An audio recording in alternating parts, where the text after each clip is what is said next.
Hello and welcome back to yet another video on the Alejandro Hernandez podcast. These are going to be my official picks for week 3 of the NFL season. And what a week 2 it was. I called that a successful freaking week. We went 14-2 straight up and 10-6 against the spread. That's definitely where I want to be at. Now I believe I'm 75% combining weeks 1 and 2 straight up, 75% win rate. And then against the spread, I believe I'm around 500. Yeah, I'm dead center 500 against the spread, 16-16 against the spread, and 24-8 straight up. So I'm where I want to be straight up, but against the spread, I do want to be positive, which is above 500. So let's see if we can get that this week. So starting off on Thursday Night Football, we got the Miami Dolphins versus the Buffalo Bills, and man, do I even need to have an in-depth analysis about this. The line is 12.5. I expect the Bills to obviously win this game and cover this line. I think Buffalo is just a way, way better team. They've dominated the Dolphins over the years, especially when the game is in Buffalo. And this game is in Buffalo. The Dolphins obviously look very dysfunctional to start the season, and I expect that to continue. I think that Tyreek is going to get frustrated very early on in this game. I believe Tua is just mentally not where he needs to be in order to compete and play at a very high level right now. I believe mentally he's very down because of how the fan base is treating him, and rightfully so. I believe the fan base is justified in their frustration with how the Dolphins have played. And I don't think it's going to get any better in this game. The Bills are a dominant force. They are my Super Bowl pick. I'm going to keep reminding you guys time and time again. The Bills are, in my opinion, the best team in the league, and they are going to prove that tonight. I expect Josh Allen to not really have to do much the same way he didn't have to do much last week against the Jets. I expect him to take it easy this game. The Bills aren't going to have to rely on Josh Allen to win them this game. They're going to lean on James Cook, lean on the running game. Maybe even Ray Davis will get involved for the Bills, who is the backup running back. They're going to play good defense, probably force a couple turnovers, lean on the run game, and win this game by multiple touchdowns. So give me the Bills to win and cover the spread. Now let's move on to the 1 p.m. slate. The first game I'm going to talk about is going to be the Carolina Panthers versus the Atlanta Falcons. I'm going to have the Falcons winning this game and covering. And I had them covering the spread last weekend against the Vikings, but I did not expect them to win the game. But man, did they really impress me. And I think that was more about the Falcons defense looking great than it was J.J. McCarthy looking bad. Obviously, J.J. McCarthy, 7 out of the 8 quarters he's played has not looked good, but I do believe Atlanta's defense has been really good to start the year. They allowed only 23 points to the Bucks in week 1, and then they completely shut down the Vikings offense that still ended up putting up 27 points on the Bears, held them to 6 points, no touchdowns. And the draft picks of Jalon Walker and James Pierce Jr. cannot be understated for this football team. They've been massive additions, and credit to the Falcons organization for finally addressing their biggest need, which was their defensive line. They have done that, and their edge rushers look legit. They're getting great pressure on the quarterback, and their pass defense looks solid with Jesse Bates and AJ Terrell. So their defense has been a very good bright spot for them this season. And Michael Penix, although he did struggle in that Vikings game, they were able to lean on Bijan Robinson. And Bijan is obviously, I think in my opinion, it's without a doubt, he's the best back in the NFL. And the Panthers have by far the NFL's worst rush defense. So those two matchups kind of go hand in hand. It favors the Falcons by a lot. So I believe the Falcons defense is going to get pressure on Bryce, who has struggled against pressure to start this season. He's been awful when facing pressure. He's thrown multiple interceptions under pressure, taking a bunch of sacks. I think the Falcons are going to get after him, force some turnovers off Bryce, and they're going to get out ahead with the running game with Bijan Robinson. I think Bijan's going to have a massive day, and the Falcons are going to cruise to this win. So give me the Falcons to win and cover, leaning on Bijan to win them the game and their defense playing well. Now for the next game, it's going to be the Minnesota Vikings hosting the Cincinnati Bengals. I actually really like the Vikings in this spot, and whether it was with J.J. McCarthy or without him, I'd like them because I think that the Joe Burrow going out is really big for this Bengals team. And although Jake Browning was able to step in and get that win for Cincinnati, I expect them to fall way off a cliff in this game. I think that the Bengals 2-0 start can be looked at as kind of fraudulent because in week 1 they could have very easily lost to the Browns on the road, and then they host Jacksonville this week. We're down 27-24, and I guess Brian Thomas's drop really cost the Jags the game in that one. The Jaguars should have won that game against the Bengals. I believe Trevor Lawrence played well enough to win, although the turnovers kind of costed him, but that was because of Brian Thomas. Brian Thomas had a really off game, which kind of handed the Bengals the win. So I do believe that the Bengals' first two wins were kind of, I wouldn't really rate them as much as I rate the Vikings right now.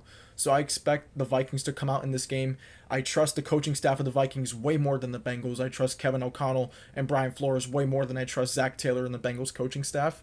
And I think Carson Wentz is going to be the better backup in this game. He's going to manage the game better. I think the Vikings have a better run game with Jordan Mason, and they have Justin Jefferson. They're going to get him the football against that weak Bengals secondary.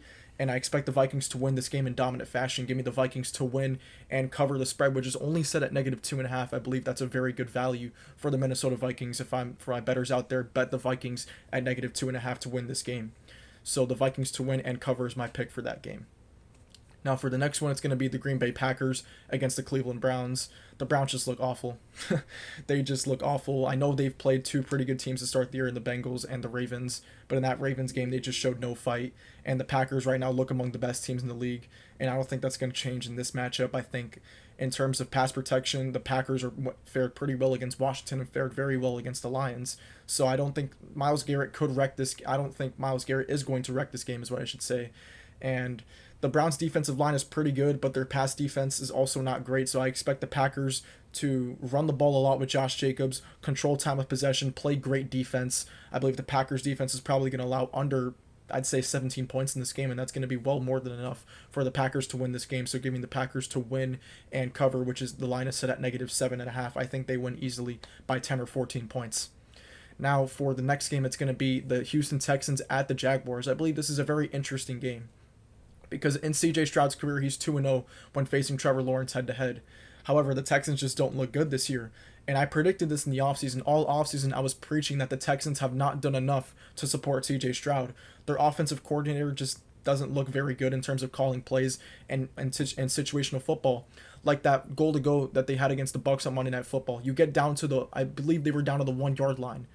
Yeah, it was first and goal. They passed it to Nico Collins on a slant. They're at the 1, second and goal, run, stuffed. Then they decide, okay, we're not going to run the ball anymore. Third and goal at the 1, incomplete. Fourth and goal at the 1, incomplete. So when you could have gone and scored a touchdown, and that probably would have won you the game against the Bucs at home, you end up selling that opportunity. And the Texans' offense just looks very, very poor at the moment. And I believe the Jaguars' defense kind of counters the Texans' weaknesses as well. The Jaguars have a very good pass rush in Josh Hines-Allen and Travion Walker, and I believe that they can get after C.J. Stroud in this game. The Jaguars are the home team, and Trevor Lawrence, although that both defenses are probably going to be good in this game, I do like the Texans defense more than I like the Jags defense, but I just think this Houston offense is really, really dysfunctional right now. It's not a good unit, and I trust Trevor Lawrence to take that step like I predicted in the offseason. I had the Jaguars winning the AFC South. If I'm going to be valid in that prediction, I should expect the Jaguars to win this game at home. They are favored -1.5, which would mean Houston would drop to 0-3 if they lost this game, and I believe that's going to be the result. I don't expect this to be a blowout. I expect this to be a pretty close, low-scoring game, but give me the Jaguars to win by a field goal, which would cover the spread, which is set at -1.5. So Jaguars win, and covering the spread at -1.5 is my prediction for this one. I trust Liam Cohen and I trust Trevor Lawrence to get the job done and do just enough to beat this Texans defense, and I think that they're not going to have to score a lot of points in order to win this game. So if I had to predict the scoreline, I'd say like 19-16 in favor of Jacksonville. Give me them to win the game at home. Now for the next game, it's going to be the Tennessee Titans at the it's going to be the Titans hosting the Colts. And this is going to be my first upset. I like the Tennessee Titans and Cam Ward to get his first win of his NFL career against the Indianapolis Colts. And the NFL is weird, man. Like, it's really weird when it comes to games like this. You look at the Colts, they're 2-0, Daniel Jones is playing lights out. And then you've seen it in the past. Like, I know in my power rankings I said I wasn't going to predict that the Colts would fall off the same way the Saints did last year. But this game is tricky. I believe this game is tricky, and I think that Cam Ward played pretty decently in the Rams game, and I expect Cam Ward to play exceptionally in this game. It's a bold take. Obviously, the Colts are favored. I think the spread is -4.5 in favor of Indianapolis. They are the road team, and I like betting home divisional underdogs. In divisional matchups, when the home team is the underdog, I tend to lean that side because I think it's hard to win on the road, especially against divisional opponents.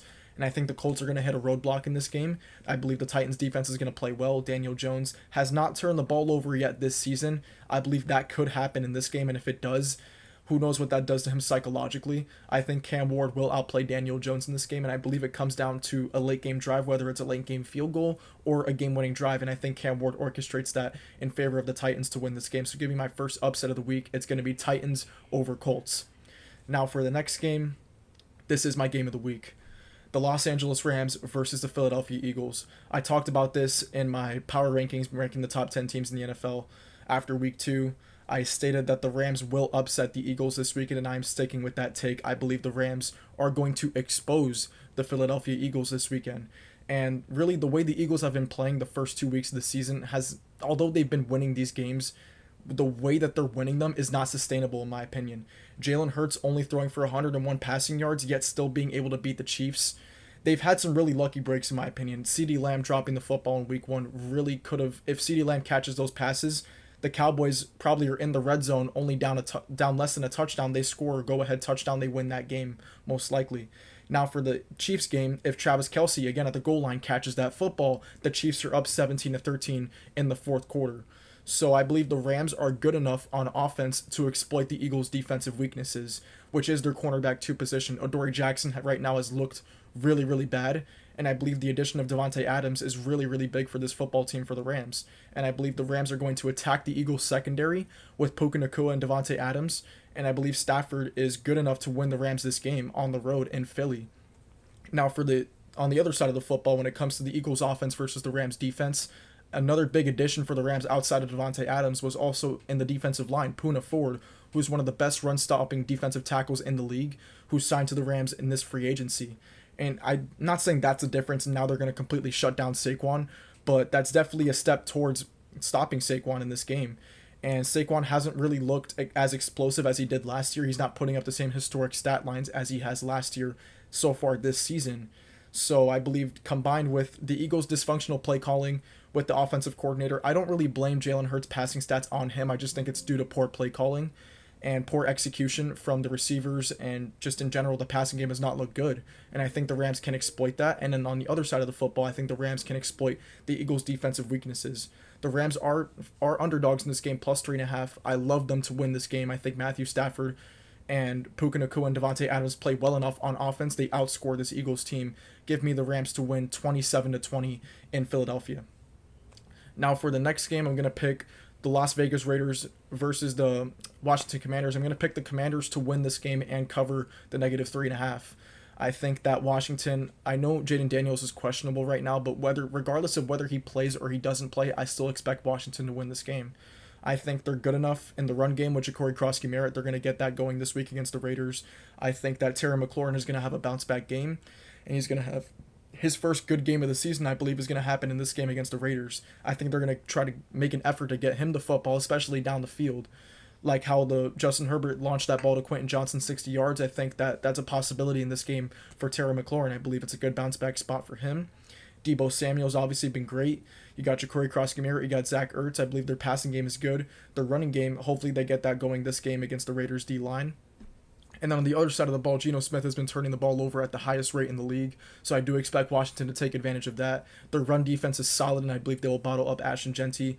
I expect this game to be pretty dominant for the Commanders. I expect them to win and cover, which line is set at negative 3.5, so give me Washington to win and cover. Now for the next game, it's going to be one of the final games of the 1 p.m. slate. It's going to be the Jets at the Tampa Bay Buccaneers. It's been announced that Justin Fields is ruled out due to a concussion, which means Tyrod Taylor is a starter. The Bucs are favored negative 6.5. Give me them to win and cover. I expect them to play great defensively, probably allow under 14 points in this game, and then the offense can do their job against that Jets defense, who hasn't looked good to start the year. They've allowed 30-plus points in back-to-back games to start the season. So I think Baker and that run game, man, Bucky Irving, I forgot to mention this in my Power Rankings video, but the Bucs run game was very, very impressive in that Week 2 win over the Texans. So I expect Bucky Irving and Rachaad White to rush for a whole lot of yards, especially because in Week 2, James Cook ran wild in that Jets defense. I expect Bucky Irving and Rachaad White to run wild on that Jets defense once again at home. So I expect the Bucs to lean on the running game. Baker's going to take care of the football, throw a couple touchdowns, probably get Mike Evans his first of the season. Give me the Bucs to win this game convincingly, to win and cover the negative 6.5. Give me Tampa Bay. Now, for the next game, the final game of the 1 p.m. slate, it's going to be the Pittsburgh Steelers at the New England Patriots. And this line kind of confuses me. The line is in favor of Pittsburgh. I believe Pittsburgh is favored negative 1.5. I don't get it. They have not looked very impressive the first 2 weeks of the season. I picked against them. I picked the Seahawks to win in Pittsburgh, and they did just that, and they won pretty convincingly. I believe the score was 34-17, if I remember correctly. I believe the Seahawks won by 17 points in Pittsburgh. And I believe the Patriots' strengths play to the Steelers' weaknesses. The Steelers' weakness right now is they can't protect Aaron Rodgers. Aaron Rodgers has been getting sacked time after time, and the Patriots have had a really good pass rush to start this season. And they've also been pretty opportunistic on defense. So Rodgers in week 2 had a couple picks. I expect the Patriots to get a couple more picks on Aaron Rodgers in this game, and I expect them to play pretty good defensively. I believe it's a low-scoring game.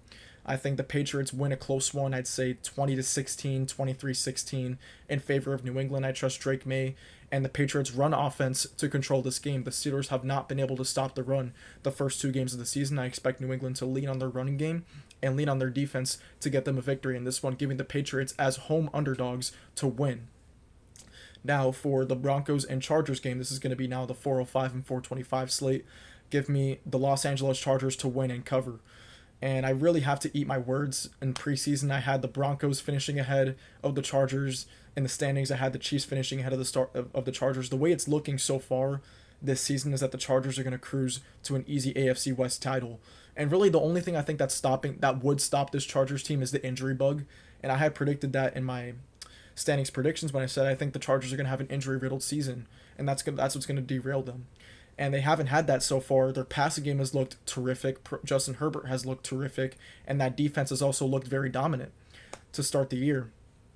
So, yeah, with all that being said, I'd like the Chargers to win this game and cover. And last season, the Chargers did win both matchups against Bo Nix and the Broncos. And the Broncos just haven't looked very impressive to start the year. They've looked sloppy when it comes to penalties. They lost a game due to a leverage penalty, which is really gut-wrenching for them because that's probably going to matter when it comes playoff time. They're going to look back at that game and say, damn, like if we wouldn't have committed that penalty, that's a win instead of a loss. And I think the Broncos are just not as good as the Chargers when it comes to offensively. I'd rate Justin Herbert way higher than I rate Bo Nix. And I expect Justin Herbert to take care of the football, lean on his running game, which hasn't been great, but I do expect that to get going in this game. Jonathan Taylor just ran wild on the Broncos, so I do expect the Chargers to make an effort to get Omarion Hampton and Najee Harris going in this game. Give me the Chargers to win and cover at home and improve to 3-0, which is very impressive for them to start this season against 3 divisional rivals. So the Chargers, I expect them to win this game and cover. Now for the next game, it's going to be the Saints versus the Seahawks. Give me the Seahawks to win and cover. Betting against the Saints is probably the best bet you can make this year. They've failed to cover the spread or win in their opening 2 games. I expect the Seahawks to dominate this game from start to finish. They're at home. That stadium is going to be rocking. And as long as Sam Darnold takes care of the football, leans on the running game, Kenneth Walker and Zach Charbonnet, I expect them to dominate this game in the run game.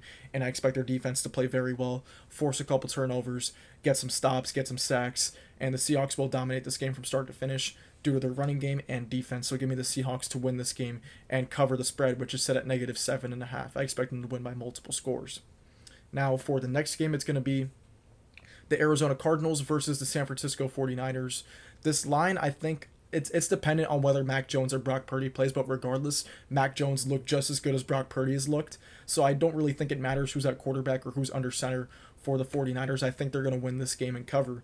The Cardinals' first 2 games, they probably got the easiest first 2 games of the year based on any team they've played. They've played both the Saints and the Panthers in their first 2 games. That's the easiest first 2 games that any team could have played this season. And they won both games as they were expected to win, but they didn't really do it in that much of an impressive fashion. In week 1, Spencer Rattler had the ball with a chance to go tie the game, and then in week 2, Bryce Young had the ball with a chance to go win the game. So the Cardinals have not looked that impressive, in my opinion, the first 2 games of the season. Although they're 2-0, the wins have just not been that impressive. Kyler Murray has not looked impressive. He hasn't looked like he's improved at all since last season or even the years before that. So I expect the Niners to play well defensively. I expect Fred Warner and Nick Bosa to lead the charge in this defense and play well. I believe it's going to be a pretty low-scoring game. I'd say 24-20 in favor of San Francisco. That's going to be the way I see it playing out. The Christian McCaffrey did not play both the games that they played against the Cardinals last year, but in 2023, Christian McCaffrey had 7 total touchdowns against the Cardinals. He dominated the Cardinals when he played them healthy, and he's healthy now, so I expect the Niners to lean on Christian McCaffrey, lean on their defense, and win this football game at home. Give me the Niners to win and cover and improve to 3-0, which would be very impressive given their opening schedule. Now, for the next game, it's going to be the Dallas Cowboys versus the Chicago Bears. This game has been back and forth for me. I don't have a confident answer for this game, if I'm being honest. It could really go either way. The Cowboys, they're favored in this game slightly, which I think is accurate. I think they should be, but the Cowboys, every season it seems like they play games in which they're expected to win, yet they just play miserably. And I don't know why I'm just getting the vibe that that's what's going to go on in this game against the Bears. They're expected to win. Dak is better than Caleb, in my opinion. And both defenses look awful. And I think the Cowboys should win. I'm going to pick them to win.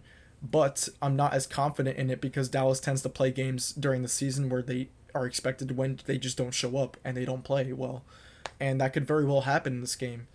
But I also believe that betting against the Bears is becoming one of the best bets in sports because they just tend to disappoint time and time again. And Caleb Williams, I think the opening scripts for the Bears have looked good. Like the first two drives of both of their games this season have looked good, but outside of that, their offenses look very stale. And I think that could take effect again in this game. The opening script, which is credit to Ben Johnson, he's scripting up two drives and they're ending up in scoring drives, but after that, they just can't seem to adjust. The other team makes better adjustments in the Bears' offense. And after the first two drives, Caleb just looks lost. And we're going to see what happens in this game. It really could go either way. In my opinion, both defenses suck. So it could be a high-scoring game.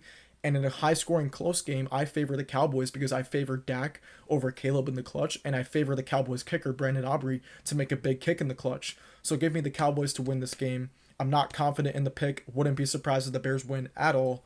But I'm going to lean Cowboys because I trust Dak over Caleb and I trust their kicker in situational football.